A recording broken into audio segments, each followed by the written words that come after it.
20分鐘同大家講一段故事。今日我哋要講嘅係《資治通王》入面嘅高平陵之變。如果一個70歲嘅老人喺你面前連藥碗都攞唔穩，口水流到成身都係，連說話都聽唔清，甚至將荊州聽成并州，你覺得佢係就快入棺材，定係喺暗地裏磨你把刀，準備一夜之間記你三族？當呢個歷史上最出名嘅揸燈扮傻命場面擺喺曹魏權臣曹爽面前嘅時候，佢做咗人生入面最蠢嘅一個決定，而呢個決定直接斷送咗成個曹魏江山，亦都揭開咗歷世史上最血腥、最冷酷嘅一場政變序幕——高平陵之變。今日我哋要講嘅係《資治通王》入面記咗一段關於隱隱權謀同終極翻盤嘅生死搏嘢。呢啲唔係玄學，亦都唔係雞湯，而係一場活生生嘅歷史權力爭奪戰。如果你想喺呢個繁雜嘅世界入面睇清人性嘅心諗同博弈嘅本質，麻煩動動手指訂閱同關注我哋，加入呢趟深夜讀書自然之旅。而家請喺評論區留低4個字：高平陵之變。我哋一齊翻到西元249年嘅洛陽城，睇下司馬懿係點樣喺死局入面完成終極翻盤。要聽明白呢場政變，我哋就要先翻去故事嘅起點，睇下司馬懿係點樣一步一步被逼入死局嘅。西元239年，魏明帝曹燕英年早逝，臨終之前，佢將得8歲嘅太子曹芳託付俾咗2個人，一個係宗室大將曹爽，另一個係4朝元老司馬懿。當時曹書或者以為一個代表皇族宗室，一個代表朝廷忠臣，2個人互相牽制，一定可以保住大魏江山，萬代長青。但係皇帝啱啱斷氣，權力嘅天平就開始傾斜。曹爽雖然名義上係護政大臣，但佢心胸狹窄，身邊仲聚集咗一班急住上位嘅投機分子，好似丁佐等、鄧河晏呢班人。呢班人一掌握權力，就急不及待想獨攬大權。而擋住佢哋面前最大嘅障礙，就係威望極高嘅司馬懿。為咗除掉司馬懿，曹爽聽咗親信丁佐嘅計謀，決定對司馬懿實行政治上嘅行為打擊。佢上書俾小皇帝尊司馬懿做太傅。表面睇嚟，太傅係天子嘅老師，位列3公，冇被尊崇。但實際上呢個係一個冇任何實際兵權同行政權力嘅虛職。曹爽跟住安排自己嘅親信同細佬控制咗城防、禁軍同朝廷嘅重要部門，將司馬懿徹底排擠地出權力核心。面對呢種致命嘅政治邊緣化，當時已經差唔多70歲嘅司馬懿展現出咗佢一生入面最可怕嘅特質：極致嘅冷靜同退讓。佢冇喺朝堂上面同曹爽爭辯，亦都冇私下聯絡舊部去搞兵變。佢好清楚呢個時候嘅曹爽正受揾唔到藉口，將司馬家族連根拔起。於是乎，司馬懿做出咗佢第一個戰略動作：稱病唔上朝。佢伸實太傅府嘅大門，謝絕所有賓客，主動退出咗洛陽嘅政治舞台。但係曹爽冇因為司馬懿嘅退讓就放鬆警惕，佢深知呢隻老狐狸嘅厲害。為咗探下司馬懿係咪真嘅病入膏肓，佢派出咗自己最信任嘅親信李成去太傅府做一次極度兇險嘅政治試探。呢一次係關乎司馬家族上百口人命嘅生死會面。如果李成喺太傅府入面發現司馬懿有半分清醒，或者有暗中謀劃嘅跡象，司馬家族就會喺當晚迎嚟滅頂之災。如果你都試過處於呢種被對手嚴密監控、處處被動嘅危險境地，咁接下來司馬懿喺租房入面嘅表現將會徹底控服你對渣傻嘅想象，亦都會令你明白咩先叫做真正嘅狠人。當李勝喺侍從嘅帶領之下行入司馬懿陰暗嘅租房嘅時候，佢被眼前嘅景象徹底震撼咗。呢個時候嘅司馬懿蓬頭垢面，雙眼無神，軟渣渣咁瞓喺床度。2個婢女好費力先將佢扶起身。司馬懿伸出震騰騰嘅手上去攞台上面嘅衫，唔知因為隻手抖得太犀利，件衫直接滑落喺地下。當婢女端住一碗粥嚟服侍佢飲嘅時候，司馬懿連嘴都張唔開粥，沿住佢嘅嘴角同下巴不停流出嚟，整濕咗佢胸前一大片衫，呢副模樣十足。11個風燭殘年，神志不清，隨時都可能斷氣嘅垂死老人。李勝坐喺旁邊睇住呢個當年同諸葛亮對陣威震天下嘅司馬太傅，心裏面難免生出一絲輕蔑。佢對住司馬懿話：我要去本州上任啦，今日特登嚟同您辭行。司馬懿半眯住眼，震騰騰咁話：你要去并州啊？嗰度離北方好近，你一定要保重身體啊！李星窒咗一下，大聲話：唔係并州，係廣州。我講嘅係長江邊嘅廣州。司馬懿仲係聽唔清，含含糊糊咁話：哦，你要去并州啊？嗰度好凍噶，你要保重啊！李星冇辦法，唯有再大聲嗌：係星洲。呢個時候，司馬懿先好似明白過嚟，眼角流出眼淚，拉住李星嘅手，聲音哽咽咁話：我已經老啦，病得好重，活唔到幾日噶啦。今次去荊州，我恐怕以後都見唔到你啦。我兩個仔司馬師同司馬昭，佢哋仲後生，冇咩才華。如果以後佢哋犯咗錯，仲請你同曹將軍多多睇住。講完，司馬懿喺床度劇烈咁咳起嚟。李勝翻去之後，好興奮咁同曹爽話：司馬懿已經係個廢人啦，佢嘅身體同精神都已經徹底崩潰，淨係剩翻半條命，好快就要入棺材。我哋完全唔使再防住佢。曹爽聽完哈哈大笑，徹底放低咗對司馬懿嘅戒心。呢個就係《資治通王》入面記載嘅經典一幕。司馬懿用佢極致嘅演技，呃過咗天下人，亦都呃過咗曹爽。但你以為呢啲就係司馬懿隱忍嘅全部？喺新到實實嘅太傅府大門背後，呢隻老狐狸其實緊鑼密鼓，正進行一場歷史上最不可思議嘅秘密動員。喺曹爽放鬆警惕、夜夜笙歌嘅時候，太傅府入面，司馬懿嘅大仔司馬師正進行緊一項極度恐怖嘅秘密計劃。司馬師利用自己喺禁軍入面嘅舊關係，喺洛陽城入面暗中招募，培養咗足足3000名死士。呢3000名死士平時分散喺洛陽城嘅各個角落，有嘅係市井小販，有嘅係殺豬嘅屠夫，有嘅係衙門嘅差役。達數年嘅時間入面，呢3000人就好似唔存在一樣，甚至連佢哋嘅屋企人都唔知佢哋嘅真實身份。但只要司馬家一聲令下，佢哋就可以喺一個時辰之內穿戴好武器裝備，集結成一支紀律嚴明、戰鬥力極強嘅軍隊。呢種驚人嘅組織同保密能力，喺冇現代通訊技術嘅古代，簡直就係一個奇蹟。司馬懿一邊揸定扮傻馬俾對手，一邊由個仔喺暗地裏磨利刀槍。佢哋喺等一個機會，一個可以一擊致命，令曹爽集團徹底冇得翻身嘅黃金機會。而呢個機會喺魏帝身邊嘅大將軍曹爽最得意忘形嘅時候，終於嚟到西元249年正月初6，洛陽城迎嚟咗一個風和日麗嘅好日子。呢一日，魏帝曹芳要出城去拜祭位於高平陵嘅魏明帝皇陵。作為非正大將軍嘅曹爽，自然要帶住佢3個細佬曹丕、曹訓、曹羲，同埋朝廷入面所有曹氏親信、文武百官，好似眾星捧月咁護送皇帝出城。當時有人恨過曹爽，大將軍寧同幾位兄弟同時出城，萬一洛陽城入面發生變故點算啊？寧應該留翻一個人鎮守洛陽。但曹爽呢個時候已經被司馬懿病危嘅假象徹底蒙蔽，佢輕蔑咁話：司馬懿瞓喺床度等死，朝中禁軍全部喺我手，邊個夠膽謀反？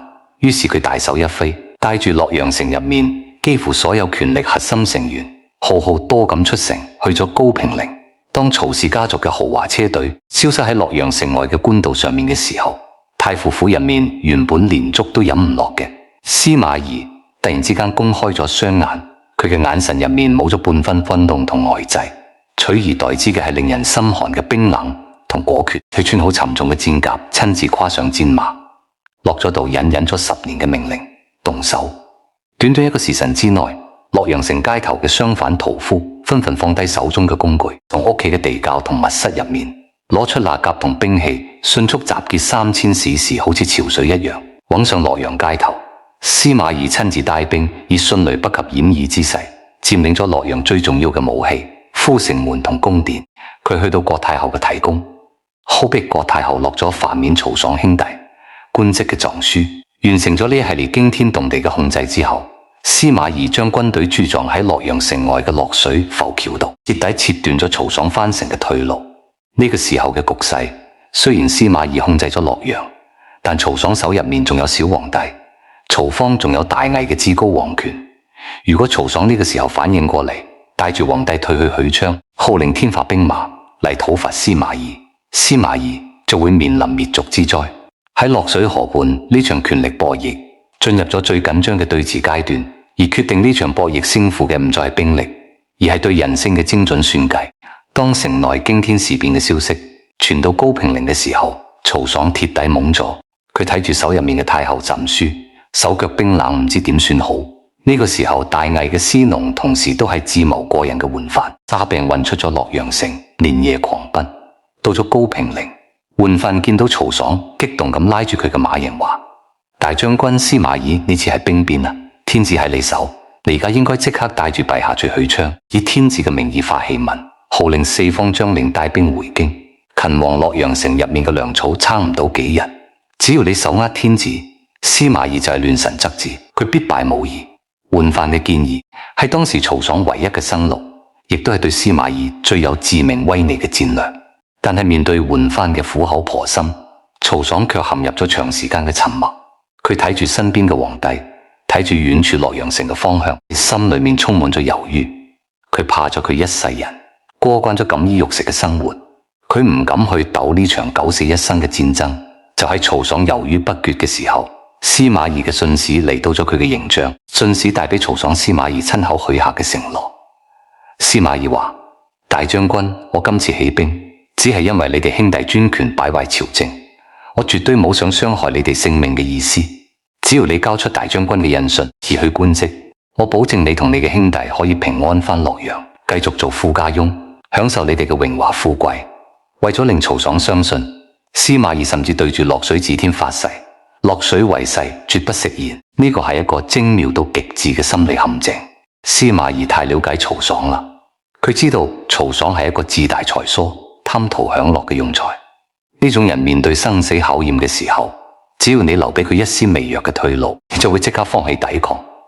桓範喺旁邊睇穿咗司馬懿嘅險惡用心，佢對住曹爽大喊：大將軍，您千祈唔好信司馬懿，呢只係食人嘅野狼啊！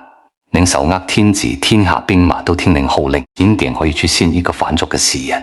如果您投降，您同您嘅家人就會變做任人宰割嘅羔羊。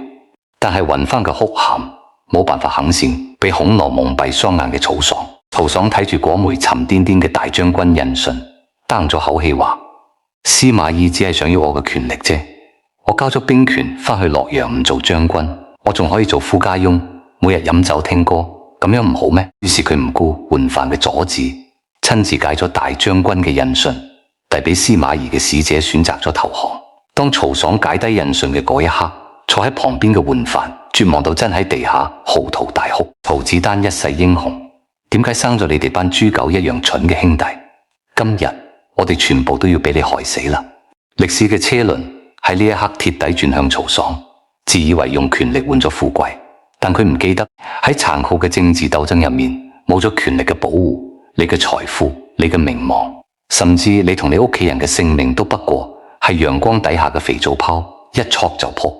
曹爽兄弟返到洛陽之後，被司馬懿安排嘅軍隊保護，喺各自嘅府邸入面。司馬懿喺府邸周圍起咗高牆，4個角落起咗高台，派官兵日夜監視。曹爽兄弟呢個時候變咗真正嘅囚徒，佢哋每日提心吊膽，甚至連食物都只能靠外面嘅人送入嚟。曹爽曾經試過寫信俾司馬懿要啲食物，司馬懿好大方咁送咗大量糧食同肉食俾佢。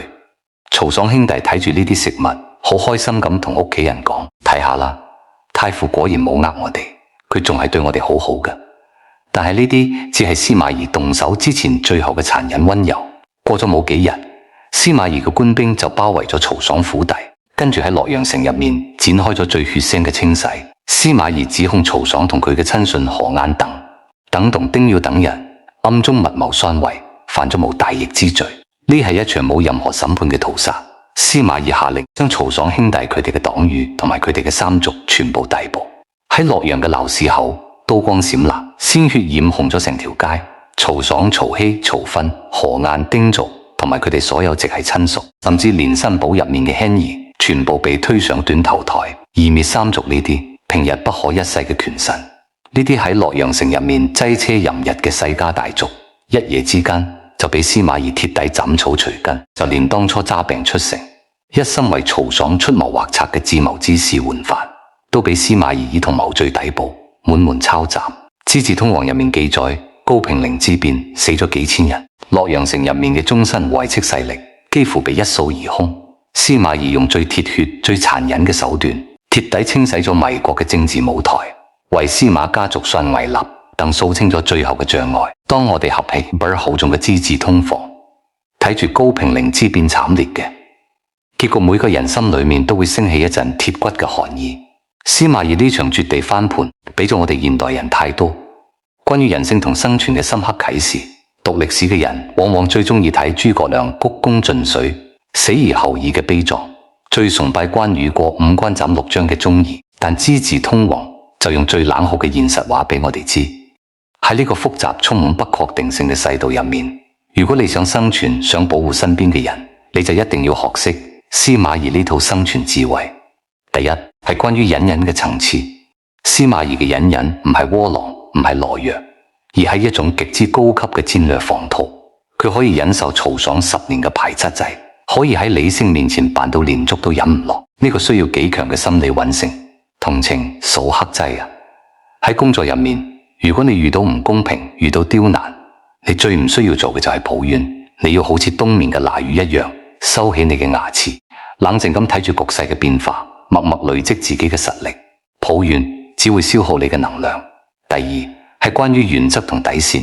曹爽之所以會輸，係因為佢太過幼稚，佢居然去信政治對手嘅誓言，居然以為交咗權力就可以保住富貴。喺殘酷嘅利益博弈入面，如果你主動交咗自己嘅底牌同武器，你面對嘅絕對唔係和平，而係對手最無情嘅宰割。千祈唔好喺原則問題上面妥協，更加唔好將自己嘅安全感建立喺人哋嘅善良同承諾上面。第三係關於知人知面嘅洞察。